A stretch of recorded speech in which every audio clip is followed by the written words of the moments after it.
السلام عليكم ورحمة الله تعالى وبركاته تلاميذي الأعزاء. مرحبا بكم في فيديو جديد. هذا الفيديو مخصص لتلاميذ المستوى السادس ابتدائي. سأقدم لكم le cours de conjugaison, l'impératif présent, des verbes de premier groupe et de deuxième groupe.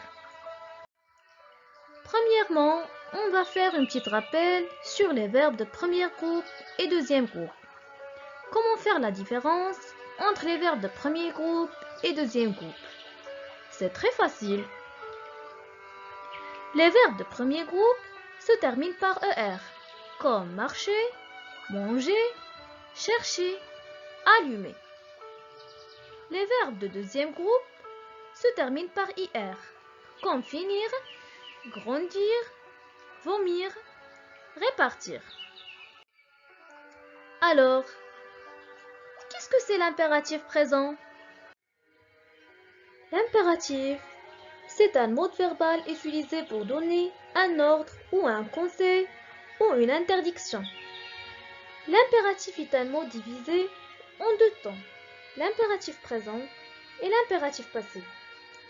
On va voir dans ce cours juste l'impératif présent. Pour bien comprendre qu'est-ce que c'est l'impératif présent, on va voir trois exemples. Ferme la porte, roulant en respectant la distance obligatoire entre les véhicules. Avertissez le piéton fautif par un coup de klaxon. Ferme la porte, roulant en respectant la distance obligatoire entre les véhicules. Avertissez le piéton fautif par un coup de klaxon. Qu'est-ce que vous remarquez dans les trois phrases? Les trois phrases commencent par un verbe.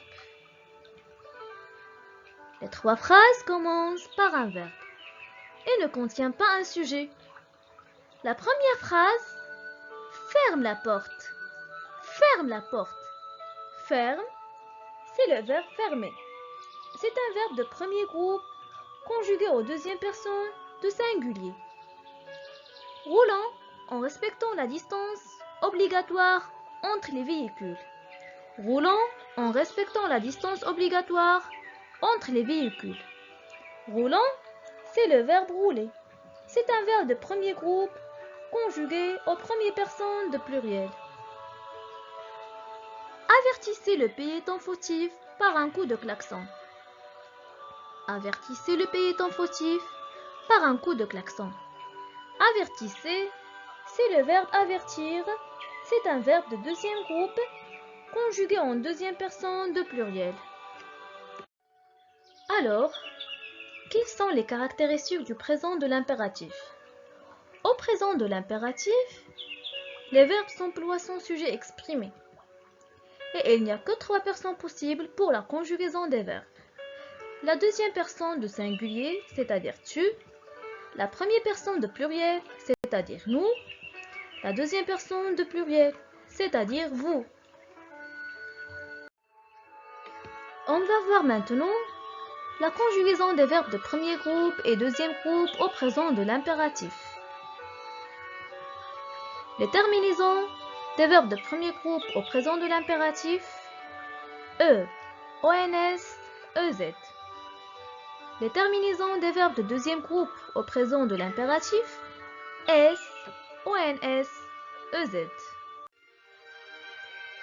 Par exemple, le verbe marcher au présent de l'impératif: marche, marchant, marcher. Les terminaisons E, ONS, EZ. Et le verbe finir au présent de l'impératif: fini, finissant, finissez. Les terminaisons S, ONS, EZ. Marcher, c'est un verbe de premier groupe. Finir, c'est un verbe de deuxième groupe. Merci pour votre attention et au revoir.